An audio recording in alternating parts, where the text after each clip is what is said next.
Olá, boa tarde, meus anjos.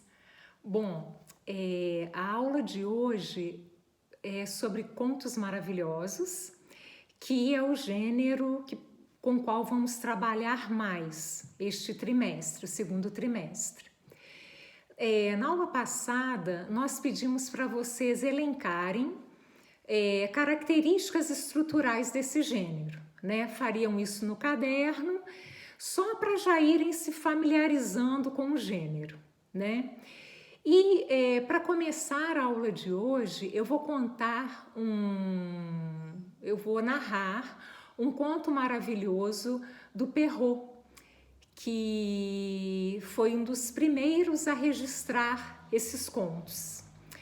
Chama-se As Fadas. Havia uma viúva que tinha duas filhas. A mais velha era muito parecida com ela e a mais nova muito parecida com o pai. E aí o que a mãe fazia? Ela tinha uma predileção pela filha mais velha, né? Que mais se parecia com ela. E deixava para a filha mais nova, para a caçula, todos os afazeres domésticos, todos os trabalhos mais pesados, e não dava muito carinho, não tinha muito afeto pela filha mais nova, porque essa remetia ao pai, né? Tinha mais as características do pai falecido. E certo dia ela mandou que a filha mais nova fosse ao bosque para buscar água, que era algo que ela fazia com frequência para a família, né? E ela foi. Ao chegar lá, ela viu uma senhora, uma velhinha sentada, que pediu a ela um pouco de água. E ela, com toda a sua delicadeza, toda a sua gentileza, foi, pegou um pouco de água e levou para essa velhinha. Só que essa velhinha, na verdade, era uma fada. E foi muito grata, né, a moça pela gentileza, pela generosidade, e falou: devido à sua amorosidade, eu vou lhe conceder um dom, qual seja, quando você falar, flores e diamantes, pérolas sairão de sua boca. Um encantamento, né? E a garota agradeceu, voltou para casa com a vasilha de água, e ao falar com a mãe e com a irmã, flores e pedras preciosas saíam da sua boca. A mãe ficou indignada, né? Como assim? O que aconteceu? E a moça relatou o que havia ocorrido. A mãe, espertamente, né, e muito avarenta, fez o quê? Falou com a filha mais velha: ah, não, já que eu tenho duas filhas, que esses bens venham de ambas, né? A ideia da avareza presente aí, como eu disse. Aí a filha mais velha ficou indignada: como assim eu vou para o bosque buscar água? Esse trabalho é muito árduo. Mas a mãe ordenou: não, você vai. E ela obedeceu e foi. Ao chegar ao bosque, ao chegar à mina, ela viu uma mulher belíssima e que pediu água para ela. Aí ela falou assim: não, se você quiser que pegue, por que eu tenho que pegar água para você? Aí essa mulher falou: pois é, eu sou na verdade uma fada. E você, diferentemente da sua irmã, teve uma postura de arrogância, de pouca generosidade, e como punição, quando você falar, sapos e serpentes sairão de sua boca. E a moça voltou para casa desesperada. E quando começou a falar, a mãe ficou apavoradíssima com o que ocorreu. Ela relatou tudo que havia acontecido e a mãe ficou em pânico, né? E ficou muito brava com a irmã mais nova também, porque a culpou pelo que havia ocorrido com a irmã mais velha. e a expulsou de casa, expulsou a irmã mais nova de casa e expulsou a mais velha também, porque daquela forma ela não a tolerava mais. E aí o que aconteceu? A caçula voltou para o bosque e ficou chorando, sentou-se, ficou chorando, e de repente passou um príncipe que a viu, a achou belíssima, e ao conversar com ela, percebeu que saíam flores e diamantes de sua boca, né? Aí ele pensou, esse pode ser o dote. Possivelmente meu pai, que é o rei, vai aceitá-la como minha noiva, uma vez que esse dote valeria, né? E assim aconteceu. O príncipe a convidou para ir para o castelo, onde se casaram e foram felizes para sempre. E a irmã mais velha ficou no bosque sozinha com a maldição que havia recebido. Na verdade, da mesma fada, né? Que teve essa ideia de aparecer de maneira diferente para verificar a reação das duas moças, né? E por que eu comecei a aula de hoje contando as fadas? Porque ele como eu disse, ele é do Perrault, né, que é um francês, e o Perrault, ele transcreveu algumas histórias, assim como os irmãos Grimm e o Andersen, né? E esse conto, ele tem características estruturais tradicionais, né? Que nós encontramos nos contos maravilhosos tradicionais. Quais sejam? As expressões formulaicas, era uma vez, e foram felizes para sempre, né? Eu fiz uma narração, foi oral, mas se vocês pegarem esse texto para ler, verificarão que é uma linguagem formal, é um texto, é uma narrativa grande. Geralmente os contos maravilhosos são longos, né? Nós temos a presença de que tipo de espaço? Bosque. Em outros nós temos florestas. O príncipe ia levá-la para onde? Para o castelo, né? Então são locais, são espaços, ambientes em que essas narrativas acontecem. Em relação ao tempo, como que começa geralmente um conto maravilhoso? Era uma vez. Era uma vez dá uma ideia de quê? De indeterminação temporal.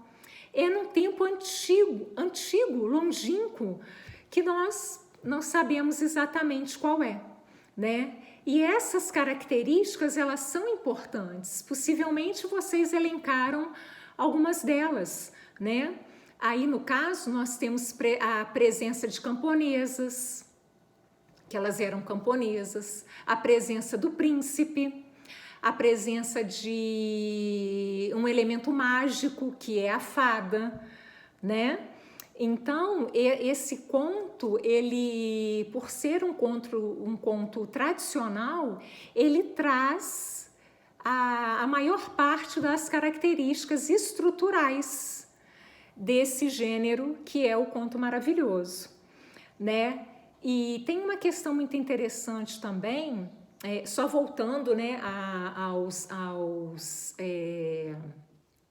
autores, né, transcritores. O Perrault, no século XVII, os irmãos Grimm, século XVIII, Perrault francês, os irmãos Grimm alemães, e o Andersen é um dinamarquês, já lá no século XIX, que também criou os seus próprios contos. Mas a origem é oral. O que esses autores, né, entre aspas, como eu disse, faziam, era pesquisar. Eles pesquisavam na própria família, no espaço em que habitavam. Eles viajavam para conhecer as histórias. E aí eles tinham por finalidade registrar por escrito. Olha só que interessante, porque na verdade os contos maravilhosos, eles perpetuam-se há séculos, graças a esses escritores, né, e pesquisadores que buscavam na cultura oral os contos. Por isso que nós até hoje temos esses contos todos aí registrados, né? E uma outra questão também super importante ressaltar no que diz respeito aos contos são as personagens que geralmente aparecem a um herói ou uma heroína, o vilão, que seria o antagonista, que pode ser uma personagem, uma pessoa ou algum obstáculo, né, alguma situação que impede o herói, a heroína de realizar o seu desejo, o seu sonho. E tem também as personagens secundárias. No caso desse conto, por exemplo, que eu narrei, nós temos a mocinha, né, a camponesa, que seria a heroína da história, e a vilã, por incrível que pareça, é a própria mãe. A mãe, que é aquela que deveria cuidar, né? Na verdade, ela é a grande vilã, porque ela não trata a filha, né, da maneira que geralmente uma mãe trataria, né? Ela tem desprezo pela filha, uma vez que essa filha caçula tem as características do pai: bondade, amorosidade, generosidade, e são características que, na verdade, ela não tem, né? Ela é arrogante, prepotente, e é uma mãe que expulsa as duas filhas. Então, a vilã desse conto é a mãe. E as personagens secundárias, né? A irmã mais velha, a fada, o príncipe. Essas personagens são chamadas de personagens secundárias, tá? Então, nós temos protagonista, antagonista, que em se tratando do gênero Contos Maravilhosos é o vilão, né? E as personagens secundárias. E é importante ressaltar também que nesses gêneros nós temos o quê? Elementos mágicos, no caso, a fada, né? Mas há animais que falam também, objetos também que adquirem vida, elementos mágicos como, por exemplo, uma varinha ou um lenço, algo que remeta a esse plano da fantasia, tá? E um outro aspecto também, que do meu ponto de vista é interessantíssimo e sobre o qual eu gosto muito de falar, é que os contos maravilhosos, como eu disse, eles perpetuam-se há séculos. E no mundo inteiro, hoje a gente compreenderia facilmente como que eles chegam a todos os lugares do planeta, né?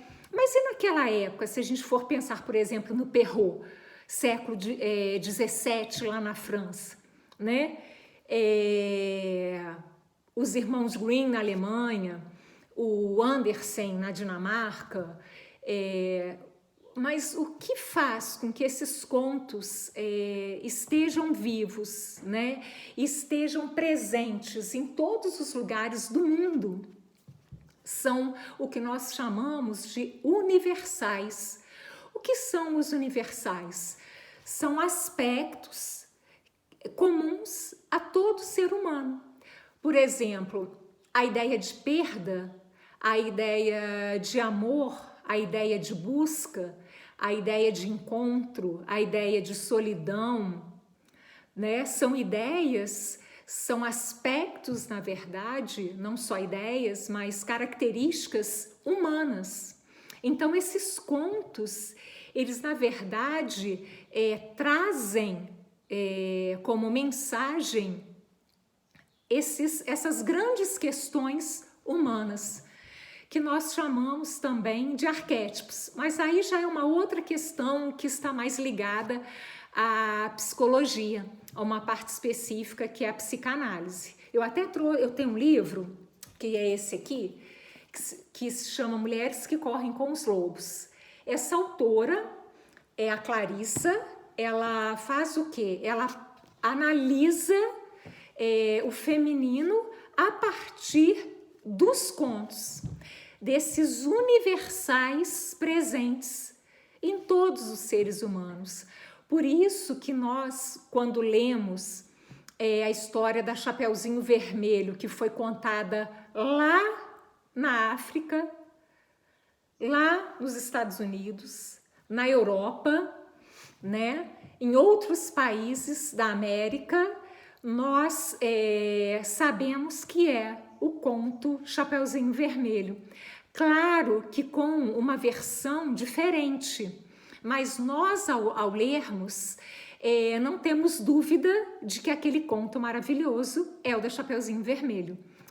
Tem um autor que é brasileiro, o Flávio de Souza, e ele tem alguns livros publicados pela editora Companhia das Letrinhas. E um dos livros dele é Chapeuzinho Vermelho. Só que ele traz, é interessantíssimo esse livro, se quiserem pesquisar, super vale a pena. Nesse livro, o que o Flávio de Souza fez?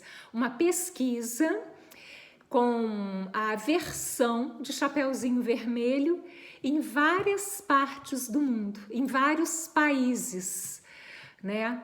Em vários continentes. Há versões do continente africano, há versões do nosso continente, do continente europeu. E é interessantíssimo como nós reconhecemos o conto, mas ali nós notamos o quê?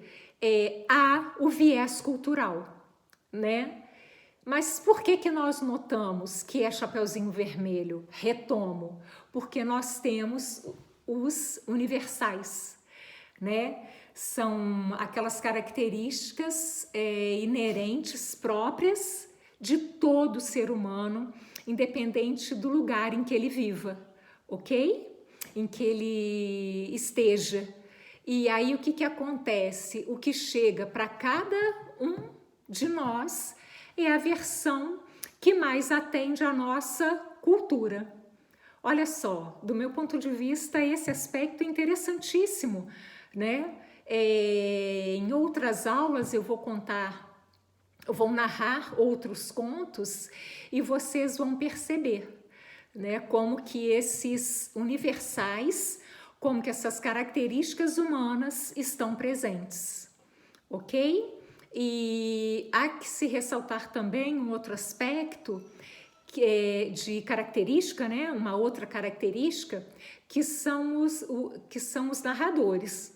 Nós sabemos, né, que há o narrador personagem, primeira pessoa, e o narrador observador, que é em terceira pessoa, né? Primeira pessoa eu, nós, terceira pessoa ele e eles. Os contos maravilhosos tradicionais são narrados em terceira pessoa, ok? No tempo passado, como eu disse, um tempo indeterminado, era uma vez, com expressões formulaicas, como era uma vez e felizes para sempre, e essas são as características mais básicas, né? Nós vamos, uma linguagem mais formal, né? Porque quando esses pesquisadores como Perrault, os irmãos Bluin e o Andersen transcreveram, registraram, eles utilizaram a linguagem escrita e hoje nós temos esses contos numa linguagem mais formal. Só que nós vamos hoje postar a parte teórica sobre a qual estou falando agora, e só que ao invés de postarmos um texto tradicional para vocês interpretarem, eu narrei um tradicional, né, do Perrault, e vocês vão interpretar um texto moderno, porque hoje há muitos contos maravilhosos modernos. Inclusive esse autor, o Flávio de Souza, ele tem um livro que se chama Que História é Essa? Uma pergunta. Já tem os volumes 1, 2 e 3, e o 1 é muito interessante porque o que ele faz? É uma desconstrução do conto maravilhoso tradicional. A personagem secundária do conto tradicional, na verdade, assume o papel da protagonista. É bem interessante. Eu sugiro que vocês pesquisem as obras do autor Flávio de Souza, porque ele faz um trabalho bastante interessante com os contos maravilhosos. E é isso, meus anjos. Até a próxima. Um beijo super carinhoso e o material está todo disponível no Avro, ok? Beijos.